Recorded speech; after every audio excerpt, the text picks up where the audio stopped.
नमस्कार दोस्तों, स्वागत है आपका एमसीक्यू आईक्यू में। मैं आपको कस्टमर रिलेशनशिप मैनेजमेंट पढ़ा रहा हूँ, जिसको हम सीआरएम बोलते हैं, जिससे डीएफसी एग्जाम में 12 नंबर के क्वेश्चन आएंगे। तो चलिए शुरू करते हैं। ये पार्ट 5 है। इससे पहले वाला पार्ट नहीं देखे तो जरूर देखिए, प्ले लिस्ट में जाके आप ये पार्ट्स देख सकते हैं। और रेलवे के करंट अफेयर पढ़ा रहा हूँ मैं आपको, वो भी प्ले लिस्ट में जाके आप देख सकते हैं, क्योंकि वो बहुत इंपॉर्टेंट करंट अफेयर है रेलवे के। आज हम पढ़ेंगे RFM के बारे में। तो आर मतलब क्या होता है? रिसेंसी। एफ मतलब फ्रीक्वेंसी। और एम मतलब क्या होता है? मॉनेटरी। इसका फुल फॉर्म भी एग्जाम में आता है, तो आपको पता होना चाहिए। रिसेंसी क्या होती है? रिसेंसी होती है the freshness of customer activity to be purchase और visit. Example, time since last order और last engaged with product. Recency मतलब ये होता है कि मान लो आपका अजय नाम का एक कस्टमर है। इसमें हम देखेंगे ये जो अजय नाम का कस्टमर है हमारा, उसने हमारा प्रोडक्ट लास्ट टाइम कब खरीदा था। हम ये देखेंगे जो लास्ट परचेस है ना कस्टमर का, वो देखते हैं रिसेंसी में। मान लो आज 29 दिसंबर है, तो अजय ने हमारा प्रोडक्ट 27 दिसंबर को खरीदा था। ठीक है, तो ये लास्ट परचेसिंग कब करी थी अजय ने? वो 27 दिसंबर को। तो जो लास्ट परचेजिंग होती है ना कस्टमर की, वो देख रिसेंसी में। याद रखो, रिसेंसी से आप याद रख सकते हैं रिसेंट, की कस्टमर ने रिसेंट में लास्ट परचेस कब करा था, उसका मतलब होता है रिसेंसी। अब फ्रीक्वेंसी मतलब क्या होता है? The frequency of the customer transaction और विजिट। अब मान लो मैंने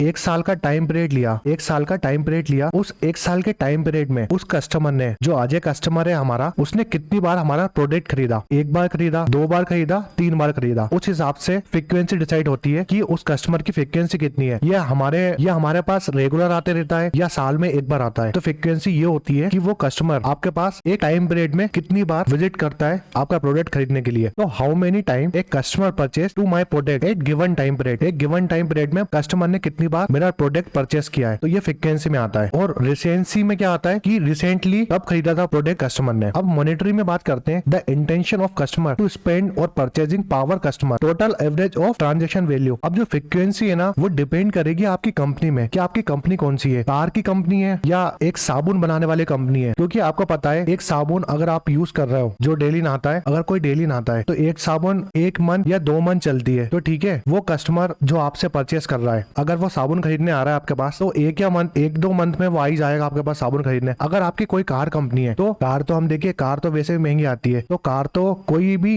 चेंज करेगा, कोई भी कस्टमर खरीदेगा तो 5 या 10 साल में खरीदेगा। तो कार की कंपनी है तो आपकी फ्रीक्वेंसी का टाइम पीरियड अलग होगा। अगर आपकी कोई छोटी कंपनी है जो डेली रूटीन की चीजें बेचती है, प्रोडक्ट बेचती है, तो उसके लिए टाइम पीरियड अलग होगा। तो फ्रीक्वेंसी डिपेंड करती है टाइम पीरियड में और आपके प्रोडक्ट में। अब मॉनेटरी डिपेंड भी टाइम पीरियड में करती है। मान लो आपकी कार की कंपनी है और आपकी शॉप की कंपनी है, तो देखिए 1 साल का डेटा उठाएंगे हम, शॉप की कंपनी है जो, और कार की कंपनी में 10 साल का डेटा उठा लो या 20 साल का डेटा उठा लो आप। तो जो अजय कस्टमर है ना, उसने 20 साल में कितनी कार ली मेरे से, और अजय ने 1 साल में कितनी शॉप ली, ये डिपेंड करता है मॉनेटरी, मतलब वो कितना बिजनेस दे रहा है मेरे को। अब एग्जांपल मान लो, जो अजय है ना, उसने 20 साल में मुझसे 2 कार ली। ठीक है, उसने 20 साल में 2 कार ली मुझसे। अब कार में भी मॉडल बहुत सारे आते हैं, एक मॉडरेट मॉडल आता है, दूसरा हाई वेरिएंट आता है। वेरिएंट बहुत होते हैं कार में, तो एक मॉडरेट वेरिएंट होता है और हाई वेरिएंट होता है। तो जो अजय था ना, जो मेरा कस्टमर है, उसने कौन सा वेरिएंट लिया? हाई वेरिएंट लिया। जो दोनों कार ली उसने 20 साल के अंदर, वो दोनों हाई वेरिएंट लिया।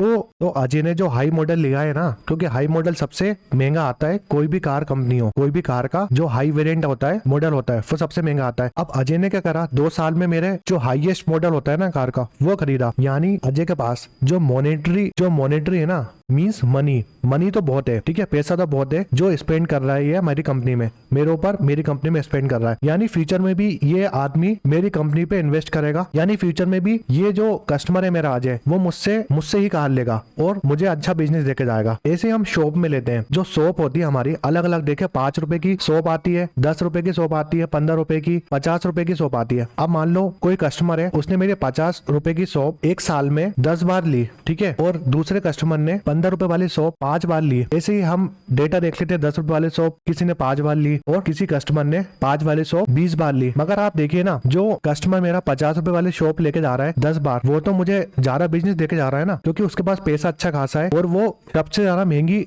जो शॉप है वो लेके जा रहा है। तो वैल्यूएबल कस्टमर मेरे लिए कौन हो जाएगा? ये 50 रुपए वाला। तो RFM मॉडल होता है ना, वो हम क्यों निकालते हैं? जो हमारा फ्यूचर कस्टमर है जो हम पे स्पेंड करेगा, RFM मॉडल से ये देखते हैं। अब रिसेंसी मतलब क्या, कि एक कस्टमर ने लास्ट टाइम परचेस कब किया था। फ्रीक्वेंसी मतलब उस कस्टमर ने, एक ही कस्टमर की बात कर रहा हूँ, उस कस्टमर ने 1 साल या कुछ टाइम पीरियड में कितनी बार मेरा प्रोडक्ट खरीदे। मॉनेटरी मतलब उसने कितना पैसा स्पेंड करा है परचेजिंग में, वो सामान खरीदने के लिए कितना पैसा खर्च करा है। क्योंकि इससे डिसाइड होता है कि वो फ्यूचर में भी आपसे सामान लेगा नहीं लेगा और मेरा फ्यूचर कस्टमर बनेगा। तो रिसेंसी मतलब क्या? देखिए, कोई कस्टमर अगर मुझसे शॉप खरीद के गया 2 दिन पहले, रिसेंसी मतलब क्या होता है कि लास्ट परचेस कब किया था कस्टमर ने। तो कोई कस्टमर 2 दिन पहले शॉप खरीद के गया, तो अगली बार वो कब आएगा मेरे पास? 15-20 दिन बाद ही आएगा ना, क्योंकि 2 दिन पहले खरीद के गया। तो इस कस्टमर को मैं टारगेट कर सकता हूँ कि नहीं कर सकता? बिल्कुल नहीं कर सकता, क्योंकि ये अभी कुछ दिन पहले ही खरीद के गया है और अगली बार जब आएगा तो 15-20 दिन ही बाद आएगा। अगर किसी आदमी ने या किसी कस्टमर ने 1 महीने पहले कार खरीदी है, तो इस कस्टमर को अगर मैं टारगेट करूंगी साहब अगले मंथ भी, मान लो 6 महीने बाद मैंने इसको फोन किया कि साहब आप कार ले लो, तो ये लेगा क्या? बिल्कुल नहीं लेगा, क्योंकि आपको पता है कार कोई भी कस्टमर हो 1 साल, ज्यादा पैसा होगा 2 साल बाद ले लेगा, जो मिडिल क्लास फैमिली वाला होगा 5 साल 10 साल बाद लेगा। तो ऐसे कस्टमर को मैं टारगेट नहीं करूंगा। तो RFM से यही होता है कि मैं किस कस्टमर को टारगेट कर सकता हूँ। अब मैं फ्रीक्वेंसी कैसे चेक करूंगा? मान लो कोई कस्टमर है, ठीक है, वो शॉप लेके गया 2 दिन पहले, मगर 20 दिन के अंदर 15-20 दिन के अंदर वो 5 टॉप और ले गया, तो उस कस्टमर की फ्रीक्वेंसी ज्यादा हो गई ना, मतलब कम समय में वो मेरे पास ज्यादा बार आया। अगर कोई कस्टमर कार वाला है, 5-10 साल में उसने मुझसे 2 कार ले ली, ठीक है, 2 कार ले ली हाई मॉडल वाली, तो जो कार वाला कस्टमर है उसकी फ्रीक्वेंसी ज्यादा हो गई, क्योंकि कम समय में उसने मुझे ज्यादा बिजनेस दिया। तो ये डिपेंड करता है फ्रीक्वेंसी कि कौन सा कस्टमर मेरे लिए वैल्यूएबल है, वो मुझे कितना बिजनेस दे रहा है। तो RFM एनालिसिस क्या करते हैं? इसी चीज को देखने के लिए करते हैं कि कौन सा कस्टमर हमें कितना बिजनेस देके जा रहा है, और जो रिसेंसी, फ्रीक्वेंसी और मॉनिटरी हम इसलिए निकालते हैं कि हमें पता चले कि कौन सा कस्टमर कितनी बार हमारे पास प्रोडक्ट लेने आ रहा है और कितने समय टाइम पीरियड में वो हम पे कितना पैसा खर्च कर रहा है। तो RFM analysis, recency, how recent a client purchase product, frequency मतलब हाउ ऑफ्टन दे बाय, और monetary value how much money they spend, कितना पैसा उसने स्पेंड करा है हमारे प्रोडक्ट में। तो RFM का पर्पस क्या है? RFM allow to marketer to focus on their best client, enabling them to appropriately located resource and build target campaign। इसकी सीधी बात यह है कि RFM अलाउ करता है जो मार्केटर्स को कि वो फोकस करें हमारे बेस्ट कस्टमर को। अब कोई 5 या 10 साल के बीच में मुझसे कार लेके जा रहा है 2 कार, ठीक है, तो ये हमारा बेस्ट कस्टमर हो गया ना। तो RFM ये बताता है कौन सा कस्टमर हमारे लिए बेस्ट है और उसको हम कितना रिसोर्स और टारगेट कर सकते हैं, एलोकेट कर सकते हैं रिसोर्स उसके लिए, और बेस्ट टारगेट दे सकते हैं या बेस्ट ऑफर दे सकते हैं उसके लिए। अब बेनिफिट क्या है RFM मॉडल का? Create successful campaign, retain at risk client, boost engagement और effectively use to market resource. Customer को आइडेंटिफाई कैसे करते हैं? Identify the best customer. देखिए, इसमें कौन सा रूल अप्लाई होता है? 80-20 का रूल अप्लाई होता है। तो 80-20 का रूल क्या है? 80% of the company revenue is generate by 20% of its customer. देखिए, 80% जो कंपनी अपना रेवेन्यू जनरेट करती है ना, सिर्फ 20% कस्टमर से जनरेट करती है। ये बहुत इंपॉर्टेंट कॉन्सेप्ट है, याद रखो। अब देखिए, जो 20% मेरे कस्टमर है ना, मतलब वो मेरे पास बार बार सामान खरीदने आते हैं, तो उनकी फ्रीक्वेंसी ज्यादा होगी एक टाइम पीरियड में। अगर उनकी फ्रीक्वेंसी ज्यादा होगी तो रिसेंसी भी ज्यादा होगी, क्योंकि अगर फ्रीक्वेंसी ज्यादा होगी, मान लो टाइम पीरियड और लास्ट परचेज भी उसका ज्यादा होगा कि वो बार बार आता है आपके पास, तो रिसेंटली आपके पास आया होगा, तो उसकी मॉनेटरी वैल्यू भी ज्यादा होगी उस कस्टमर की। तो जो फ्रीक्वेंसी है ना, रिसेंसी भी डिपेंड करता है। ये तीनों इंटरलिंकिंग काम करते हैं। अब segmentation of customer in RFM analysis, ठीक है, सेगमेंटेशन देखेंगे कस्टमर का RFM एनालिसिस में। अब मैं बताऊं, RFM जो होता है ना, उसमें स्कोर कार्ड यूज करते हैं हम, स्कोर कार्ड या पॉइंट्स। तो टोटल पॉइंट्स कितने हो जाएंगे हमारे? 3 पॉइंट्स हैं। मान लो आप 15 पॉइंट्स हैं, तो हम डिसाइड करेंगे कौन से कस्टमर को कितने पॉइंट देने हैं। उसके हिसाब से डिसाइड करते हैं वो कस्टमर हमारे लिए कितना वैल्यूएबल है और कितना पैसा हमारी कंपनी के लिए खर्च कर रहा है। R में भी 5 की वैल्यू है, F में भी 5 की वैल्यू है और M में भी 5 की वैल्यू है। 1 से 5 तक आपको पॉइंट्स देने हैं। तो 1 से 5 के बीच में हम रेटिंग दे सकते हैं, ठीक है, तीनों में। मान लो वो कार वाला कस्टमर है, 5 साल में उसने 2 कार ली हाई मॉडल, तो उसकी फ्रीक्वेंसी मान लो 4 है, ठीक है, मैंने इसको 4 पॉइंट दे दिए उसकी फ्रीक्वेंसी को, और उसकी मॉनेटरी वैल्यू भी, मतलब पैसा बहुत स्पेंड कर रहा है, तो भी मैंने 4 पॉइंट दे दिया उसको। तो वो जो कस्टमर है ना, जो मुझसे कार लेके गया अभी कुछ दिन पहले ही लेके गया है, ठीक है, 4-5 दिन 2-3 दिन पहले लेके गया है मुझसे कार, तो मैं रिसेंसी कितने दूंगा उसको? तो मैंने मान लो रिसेंसी 3 दे दी, ठीक है, मतलब वो लास्ट परचेजेस 2-3 दिन बाद लेके गया है, तो रिसेंसी 3 दे दी। फ्रीक्वेंसी 4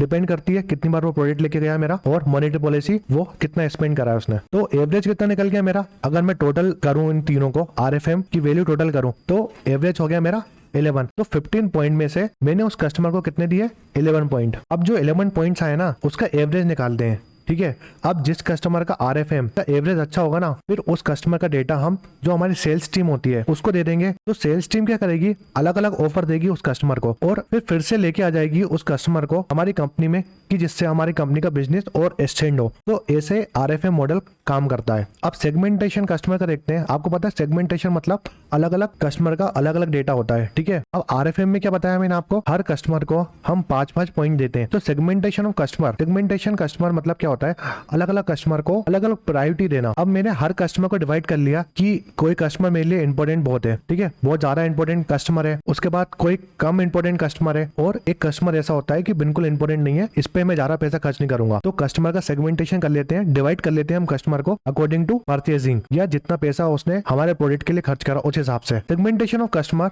आरएफएम के बेसिस में कैसे होता है, तो आप 3 टाइप होते हैं इसके, एक वेल्स, एक new customer and lapse customer. ये 3 पॉइंट याद रखो आप। तो ये कस्टमर के टाइप होते हैं, जैसे whales, the biggest customer with high value in all 3 factor should be targeted with special promotion to keep them active. अब देखिए वेल्स में क्या होता है, जो आरएफएम है ना, रिसेंसी का जो पॉइंट होता है वो भी 5 होता है, फ्रीक्वेंसी भी 5 होती है, और मॉनिटर पॉलिसी भी मॉनिटर भी 5 होती है, तो टोटल 15 हो जाते हैं। वेल्स का मतलब क्या होता है, ये हमारे लिए बिगेस्ट कस्टमर है, मतलब बड़ी मछली है हमारे लिए, जिसको हमें टारगेट करना है, और ये हमें बहुत सारा बिजनेस देके जाएगा, क्योंकि इसकी रिसेंसी, फ्रीक्वेंसी और मॉनिटर पॉलिसी भी 5-5 है। जो वेल्स होते हैं इनको टारगेट है ना सबसे ज्यादा किया जाता है, क्योंकि ये हमें इतना बिजनेस देके जाएंगे कि बाकी कस्टमर में जितनी हम मेहनत करेंगे उनसे ज्यादा ये बिजनेस दे जाते हैं हमको। याद रखो, जो वेल्स वाले कस्टमर होते हैं उनको स्पेशल प्रमोशन करे जाते हैं उन लोग के लिए। ये टारगेटेड कस्टमर होते हैं, स्पेशल प्रमोशन देती है कंपनी। अब न्यू कस्टमर क्या होता है, कस्टमर विथ हाई रिसेंसी और low frequency are new customer, a target follow up many convert them into repeat customer. अब जो न्यू कस्टमर होते हैं ना, उनकी जो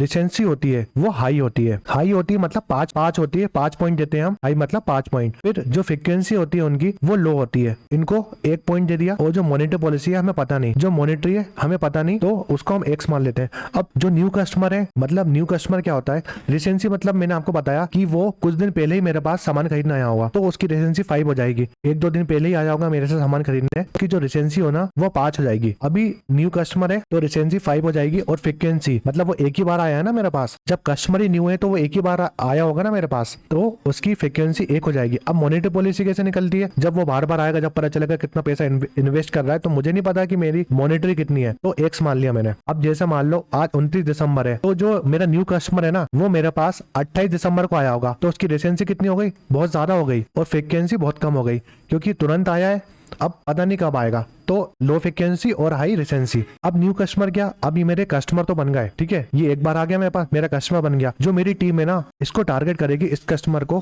कि ये मेरा रिपीट कस्टमर हो जाए और बिजनेस देके जाए मेरे को, हर बार मेरे पास ही आए। तो जो न्यू कस्टमर है उसके लिए टारगेट होता है कि रिपीट कस्टमर बने। वो वेल्स कस्टमर क्या होता है, उनके लिए टारगेट हम करते हैं, स्पेशल प्रमोशन देते हैं कि वो हमेशा हमारे प्रोडक्ट के लिए एक्टिव रहे, हमेशा हमारा प्रोडक्ट खरीदते रहे। अब लैप्स कस्टमर क्या होते हैं, कस्टमर विद लो फ्रीक्वेंसी। जो लैप्स कस्टमर होते हैं ना उनकी फ्रीक्वेंसी लो होती है but high value, were valuable customer but since stopped a target message to reactive them. उनकी रिसेंसी लो हो जाएगी, उनकी फ्रीक्वेंसी X मान लो। जो हमारे मॉनिटरी है ना वो कितनी है, 5। आज मान लो 29 नवंबर है 2023 है, तो ये कस्टमर है ना लैप्स कस्टमर, उसने हमारा प्रोडक्ट खरीदा होगा 29 नवंबर 2022 मान लो, 21 मान लो। ये पहले हमारा बहुत अच्छा कस्टमर था, हमसे बहुत ज्यादा प्रोडक्ट लेता था पहले।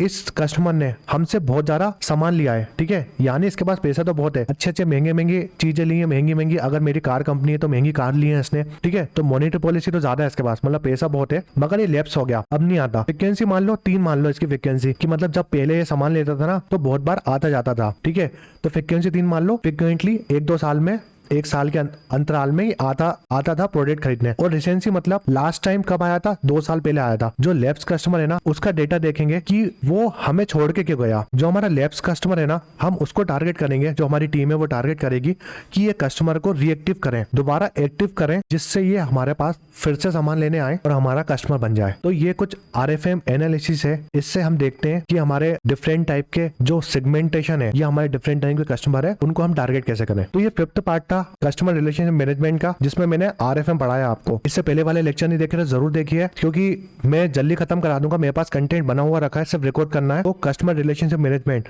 मैं 3-4 दिन के अंदर खत्म करा दूंगा। मेरे करंट अफेयर वाले वीडियो देखिए, जो रेलवे के करंट अफेयर पढ़ा रहा हूँ मैं, वो वीडियो जरूर देखिए, क्योंकि बहुत इंपॉर्टेंट क्वेश्चन पढ़ाता हूँ मैं उसमें। और जो पहले 10 लेक्चर पढ़ाए वो भी देखिए। आपको क्या करना है, देखिए DFC एग्जाम के लिए सिर्फ 17 दिन बचे हैं, ठीक है, 17 तारीख को एग्जाम है, 17 दिसंबर को एग्जाम है, 17 दिन बचे हैं आपके पास। आप मेरी DFC वाली प्लेलिस्ट में जाइए, चाहिए और जितनी भी रेलवे की हिस्ट्री है, क्योंकि उसका वेटेज भी बहुत ज्यादा है, इससे क्वेश्चन बहुत आते हैं। रेलवे की हिस्ट्री जो मैंने पढ़ाई है एक बार रिवीजन कर लो, और जितने भी एमसीक्यू पढ़ाए मैंने सीबीटी 2 के और सीबीटी 1 के, क्योंकि सीबीटी 1 में रेलवे के हिस्ट्री के एमसीक्यू पढ़ाए थे तो वो भी पढ़ लो आप, और सीबीटी 2 में जो साइंस के क्वेश्चन कराए मैंने और जो सीआरएम के क्वेश्चन मैं अभी लेके आने वाला हूँ आपके लिए, वो सब पढ़ाऊंगा आपको। तो ये पहले जो एमसीक्यू पढ़ा चुका हूँ वो जरूर देखिए, क्योंकि मैं 2 महीने से आपके लेक्चर ले रहा हूँ। मैंने 500 ज्यादा एमसीक्यू पढ़ा दिए और बहुत इंपॉर्टेंट क्वेश्चन कराए, तो आपको जब आप पेपर देने जाओगे ना तो बहुत सारे क्वेश्चन उससे बच जाएंगे। इसके बाद मैं सीआरएम खत्म करने के बाद इसके क्वेश्चन लेके आऊंगा, एमसीक्यू क्वेश्चन। तो बहुत सारे एमसीक्यू क्वेश्चन और आने वाले हैं, मगर उससे पहले मैं ये चाहता हूँ कि आप पहले वाले वीडियो जरूर देखिए। अगर ये लेक्चर पसंद आया तो प्लीज लाइक करें, शेयर करें अपने दोस्तों के साथ, और कमेंट सेक्शन में कमेंट करके जरूर बताएं